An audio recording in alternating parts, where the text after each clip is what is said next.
Hello again, everybody, and welcome to episode 5 of Doc Watches Wrestling. Tonight, it's episode 5, Doc Watches Survivor Series 2025 Wargames, with a special guest. My daughter Payton is here with us tonight, and she watched it with me, kind of, and is going to give her thoughts on what she paid attention to when she could look up from her phone long enough. So War Games is always something kind of very special to me because I grew up on the WCW version of War Games. I know what a good War Games match looks like, should look like, is supposed to look like. I also know that for the past several years, WWE has not really been doing much good for War Games in the way they've ran it. So I didn't have a whole lot of high hopes, but I was excited. I'm very familiar with 87, 88, 89 War Games. My favorite War Games, which is 92 War Games, which of course she knows all about because she's totally old enough to have any idea what I'm talking about. But the 92 War Games with Sting and the Dangerous Alliance, my favorite War Games match of all time. But so tonight we watched Survivor Series War Games. We did watch the first War Games match driving down the 91 freeway because we had some family commitments earlier in the evening. But we did open the show driving down the 91 trying to get home, but was able to fully follow along and take notes. Don't have to miss the first match like we did last week. But so for now, let's go ahead and get into it. Survivor Series 2025 from just down the road in San Diego. We started with the Women's War Games match after, 10 minutes of video or whatever, as they normally do. But we started with the Women's War Games match. And so let's start here before I get too far into it. What did you think? I thought that the women's match it could have been better, but for WWE the way it's been, it was pretty well done. It was definitely a good way to open up the show. And then, like I said, for a women's match, it was pretty well done, and I don't know. She's watched a lot of my videos, folks. She knows I don't care much for women's wrestling. So, and then of course we all know Uncle Ricky doesn't like women's wrestling. So, let's go ahead and get started. Charlotte starts things out for the face team, the good guys. Charlotte comes out first, and then Asuka comes out, and they go back and forth for 5 minutes or so. And then because WWE doesn't really know what they're doing sometimes with War Games, the face team, the good guys, have the advantage to start War Games, which makes no sense. It makes no sense for the good guys to have the advantage, and you can see that with the way they structured this match. Again, back and forth for the first 5 minutes. Also, a drinking game that we have discovered for the Survivor Series War Games matches is the match hasn't even started yet. And that is 35 minutes of that because they say it every time. So every time you hear the match hasn't even started yet, take a shot of something. You'll be hammered before you get halfway through the match. Literally 3 minutes in, and Wade Barrett and Michael Cole have said it 3 times. So good luck getting anything down. Like I said, basic back and forth for the first 5 minutes, and then Io Sky comes out again to give the good guys the advantage in War Games. It doesn't work. It doesn't make any sense. Watching 2 good guys beat up on a bad guy, or in this case, watching 1 good guy beat up on a bad guy while the other one just lays there, doesn't work. That's not the point of War Games. That's not how it's supposed to work. It doesn't work that way. But Io Sky did come out with a trash can lid with her name on it for reasons, I guess. I don't really know. She barely used that. Right. She didn't really use it much, right? Yep. Okay. She used like the first 5 minutes, and then it was done. So then Io Sky beats up on Asuka for a while. Again, while Charlotte lays in the corner and recovers, defeating the purpose of the 2-on-1 advantage in any way. And then after 3 minutes, Becky Lynch comes out and heroically saves her disadvantaged tag team partner, making the save for the bad guys. Again, the bad guy gets to be the hero because she shows up and makes the save for a bad guy down 2-on-1. Nothing much happens. Nothing really. They just go back and forth, fight for a little bit. And then Alexa Bliss comes out to give the good guys the advantage again. Just annoys the crap out of me. There's no need for it. And even worse, they're still not doing the advantage thing right. This isn't a 3-on-2 beatdown. This is 2-on-2 while somebody lays in the corner. It doesn't work. It's not good. I didn't like it. Again, match hasn't started yet, so take another shot of whatever you're drinking. At the halfway point of the match, we finally get who is it? Let's see, Asuka. I'm sorry, Io and Charlotte and Alexa beating up on Becky and Asuka for a few minutes, and then the buzzer goes off and Kairi Sane comes out. Well, What do you got? Becky came out with this. Don't forget, Becky came out with the stick too, and just Becky came out with a stick because we can't do war games without weapons because we don't know how.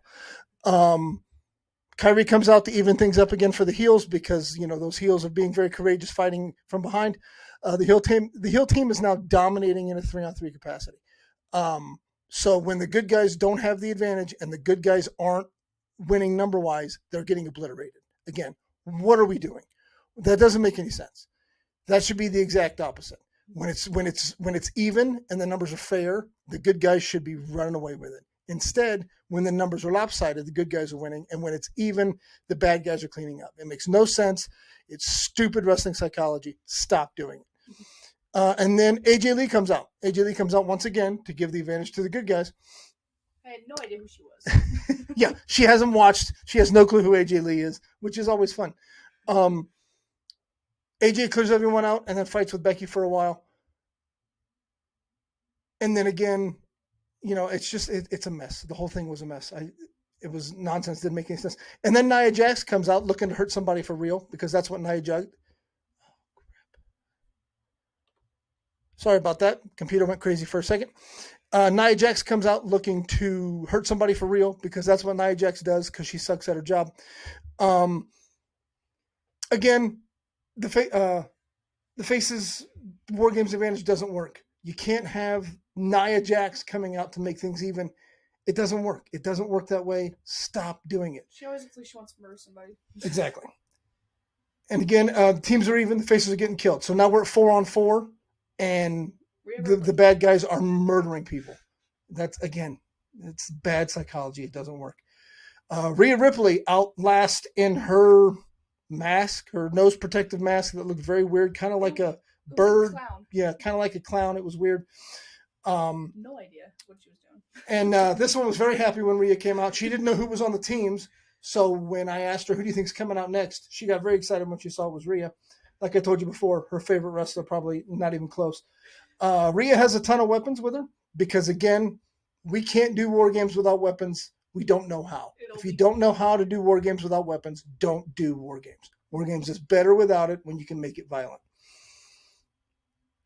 Rhea beats up everyone with sticks for a while. And then Lash Legend comes out. Again, I'm sure she had no clue who she was. But again, to play the hero for the bad guys. And then at long last, after 7 or 8 mentions, this match has officially begun because all 10 participants are in the ring. Lash Legend then tosses around AJ Lee and Alexa for a while. She choke slams Charlotte, and then she gets that stand tall moment in the middle of the ring. We get a very quick face-off with Rhea and Lash in the ring, kind of in the middle, all the attention. Lash eventually gets the better of it, hits her with a finish, gets a 2 count. Nothing really happens there. Lash Legend then picks up Io Sky and launches her over both sets of middle ropes, taking out most of the good guy team on the other side. That was pretty crazy. Kairi Sane jumps off the top of the cage onto Io because we can't have a War Games match without the Japanese wrestlers jumping off the cage. I don't know. I don't get it, but that's what we did.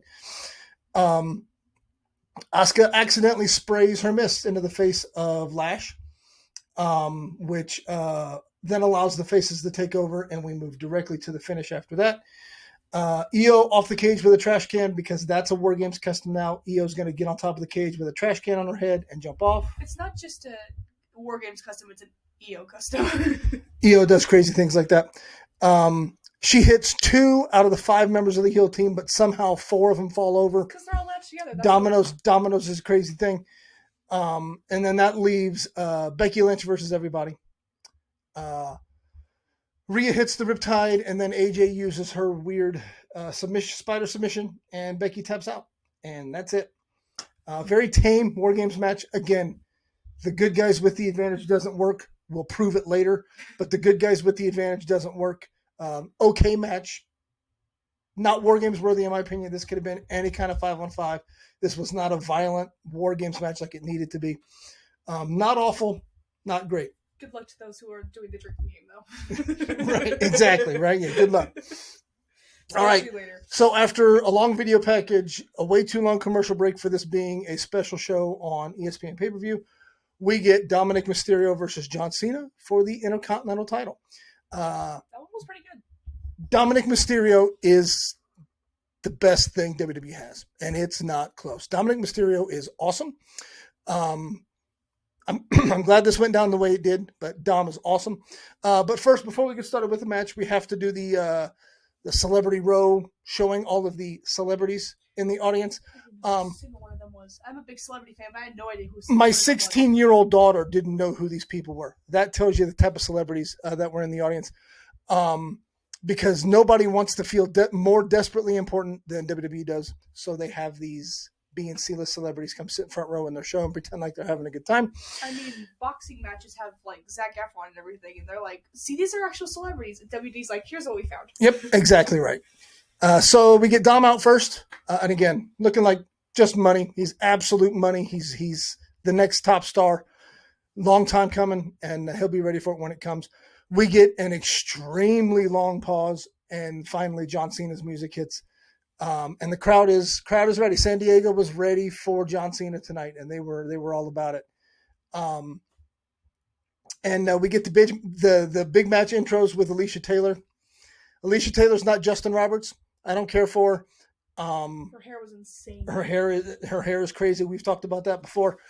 But they did mention 177 pay-per-view matches for John Cena. That's a lot of pay-per-view matches. Actually, 178 now, I believe, because they said he's 177 coming in. So we get the intros. We get the weird last real champion thing for John Cena. And the bell rings and away we go. This is starting very reminiscent of the Raw match they had a few weeks ago. Dom kind of controls things early. And John Cena's spot calling is out of control. You can see it. You can hear it. I'm glad he's got one match left because I can't watch this for much longer.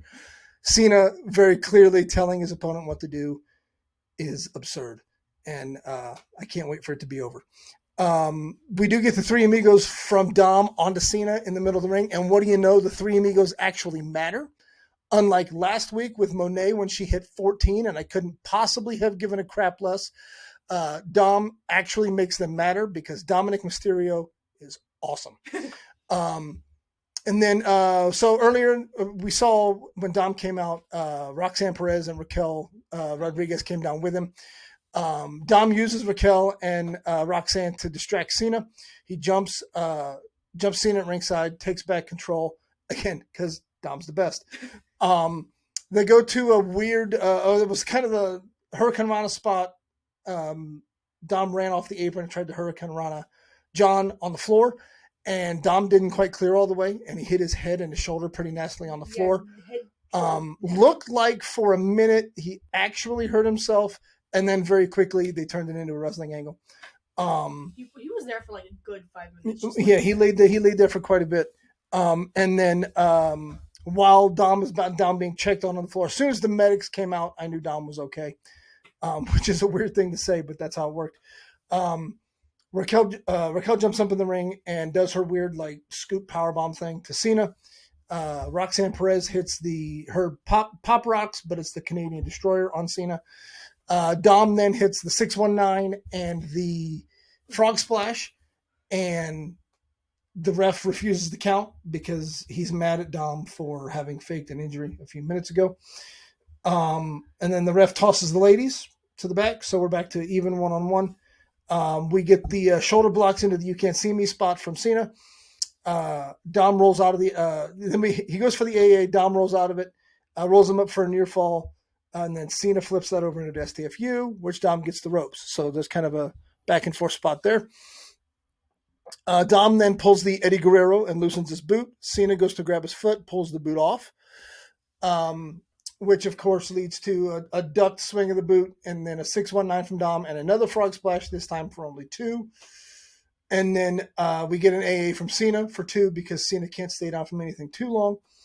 And then we get the shoulder block spot again from Cena, but this time on the second shoulder block, he misses and he hits the ref, which, again, in wrestling logic, this knocks the ref out for a good 3, 4, 5 minutes.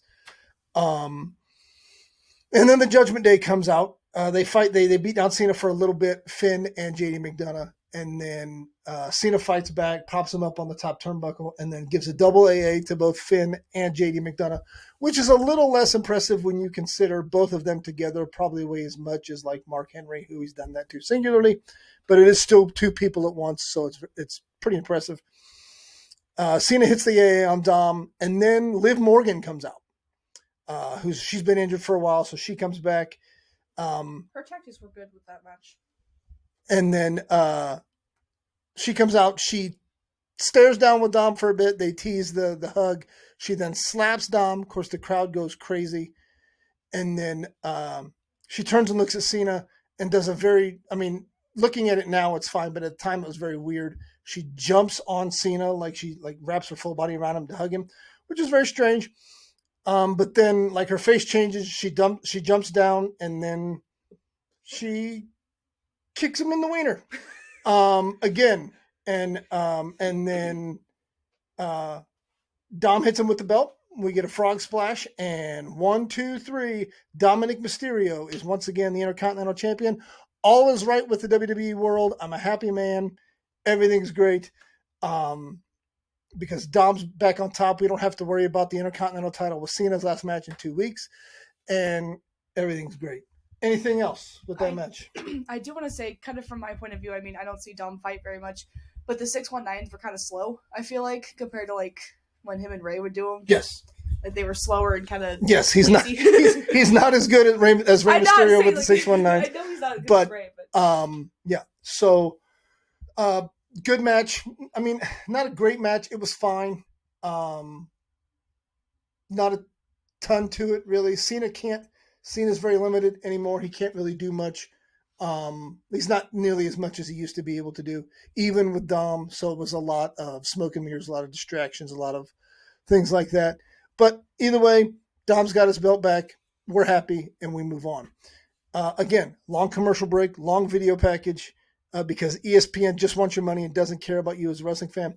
And we get Nikki Bella versus Stephanie Vaquer for the women's title. Instantly, it was going to be a bad match. I was like, this is... We came back from commercial break, and she says, Dad, this isn't going to be good. And I said, you are correct. It will not be good. And then, so we get the entrances. Bella jumps Stephanie at the bell. That doesn't last long at all. And then Stephanie beats her up. And that's basically what this was for the most of the match. Very few hope spots, but fight backs from Nikki Bella. Stephanie cuts her off. And then we do get a rack attack from Nikki Bella at one point. But Stephanie gets a foot to the ropes. That dumb devil's kiss move that Stephanie Vaquer does. People love it. I don't get it, but it is what it is. They do it on the table, which Wade Barrett called a steel table, which I thought was funny because it's clearly not a steel table.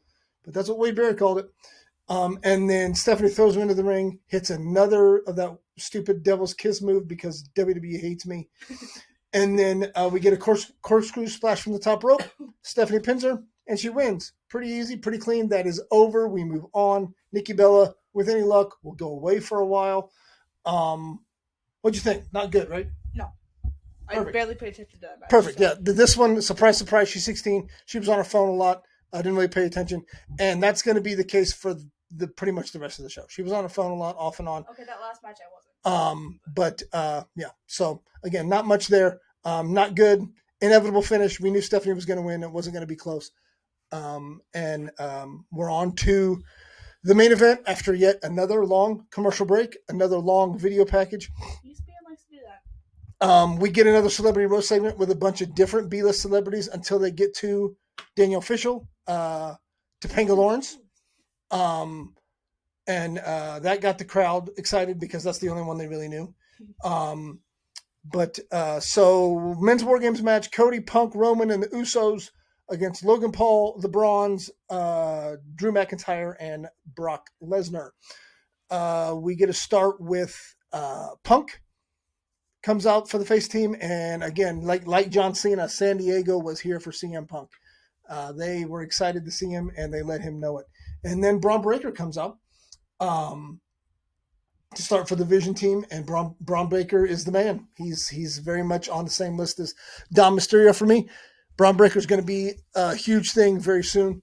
And Tonight showed it, I think.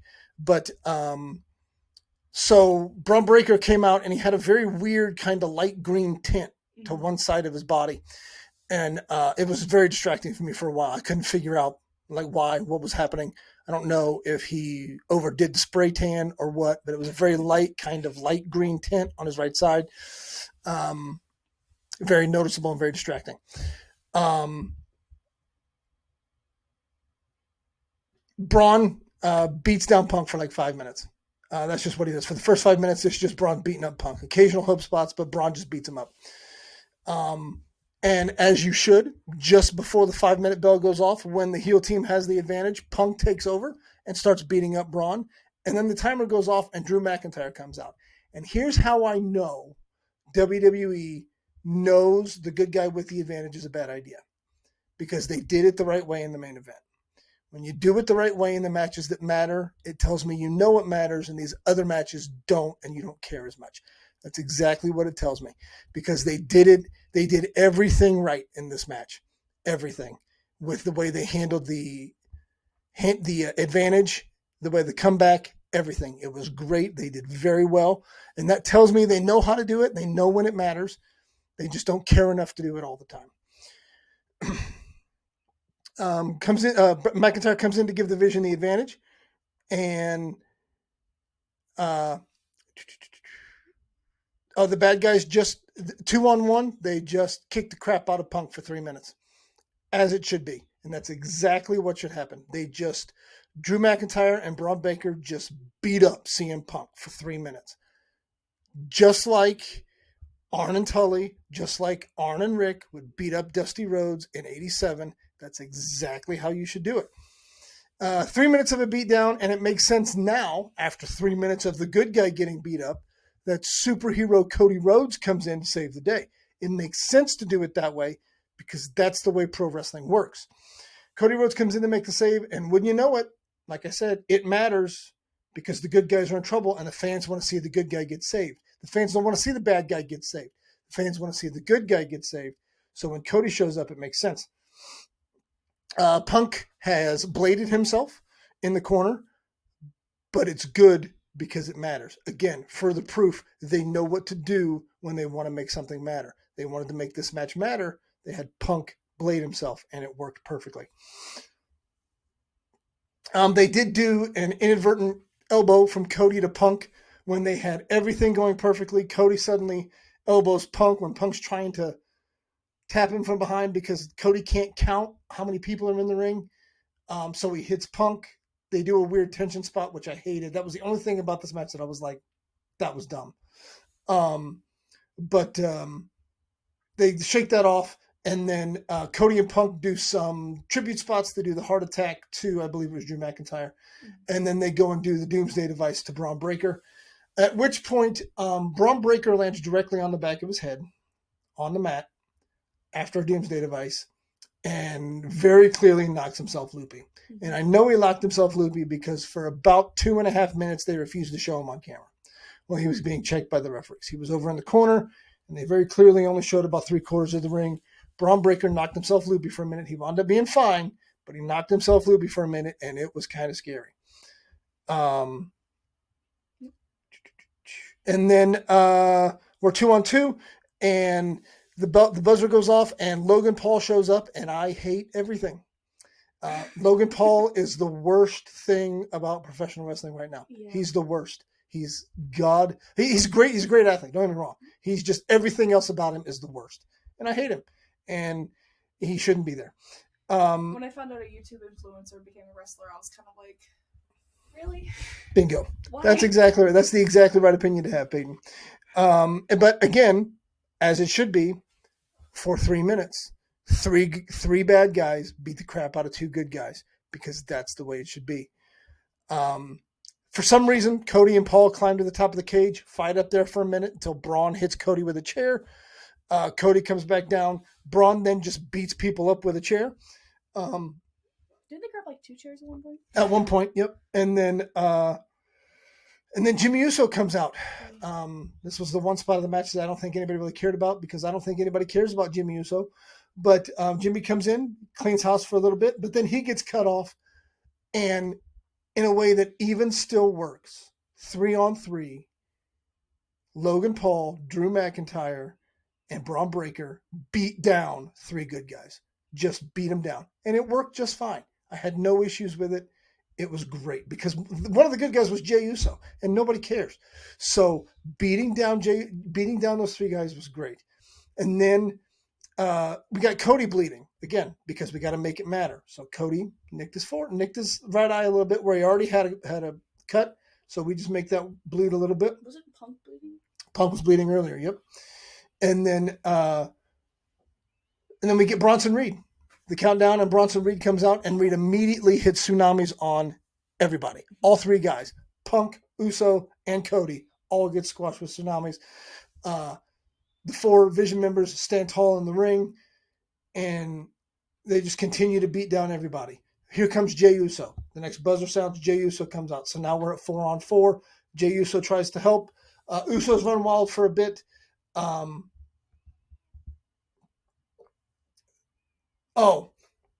couldn't read my notes for a second. The Usos run wild for a bit, and then they ruin it. They kill it completely because they do the run it back with Jey Uso. This is a War Games match. We're in the middle of a War Games match, and you're going to do the run it back thing. So Jey Uso climbs to the top of the cage and starts jerking like he's having a seizure on top of the cage, and Punk is hitting people with chairs in the ring trying to get back to business. But then the music cuts off because playtime is over, and here comes Brock Lesnar. Brock Lesnar comes running down, and he looks like he's ready to murder everybody. He doesn't care about team matches. He just murder.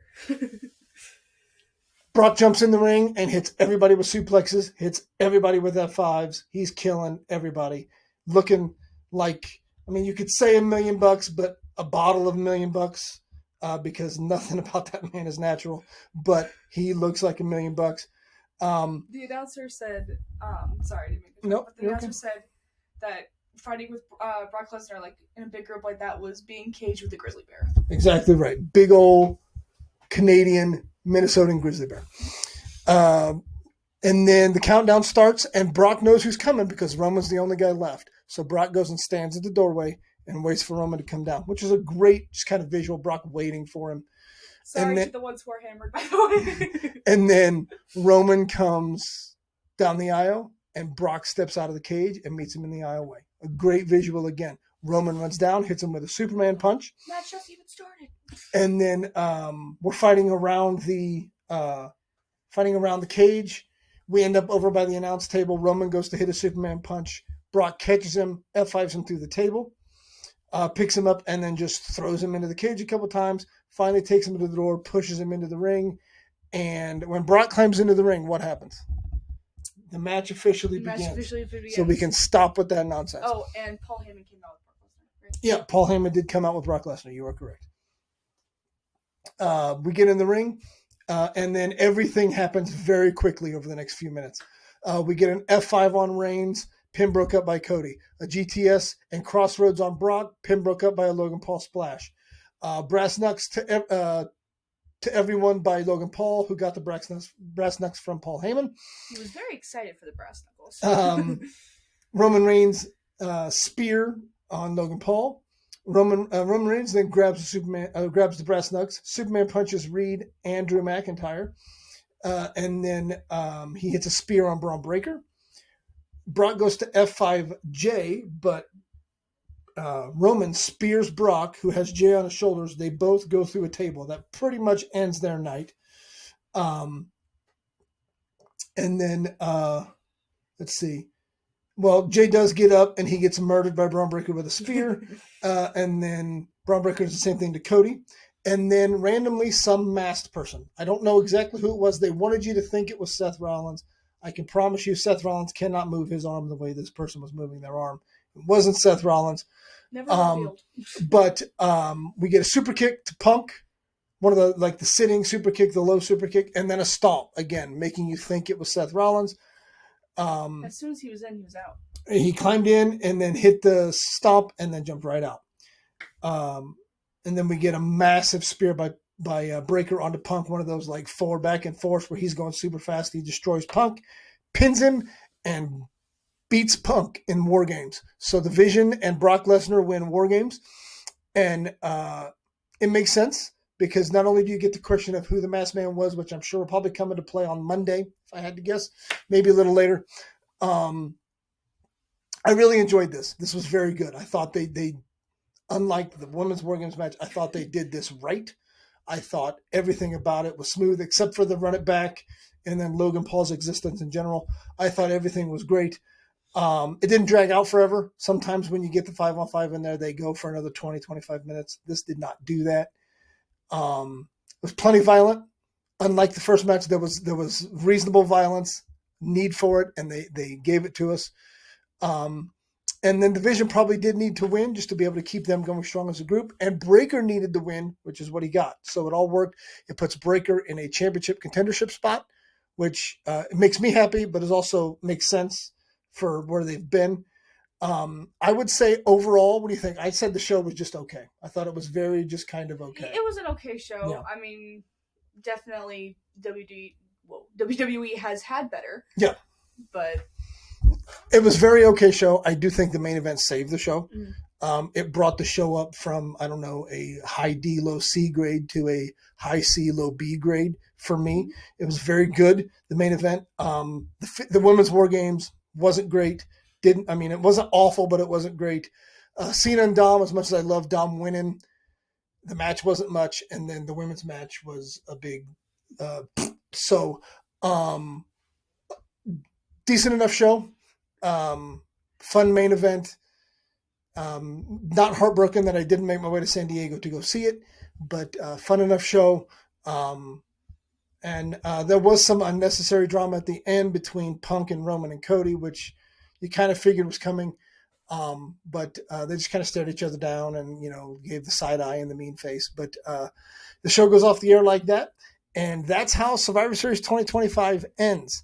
So we do have 2 weeks until Saturday night's main event with John Cena's last match, most likely against Gunther.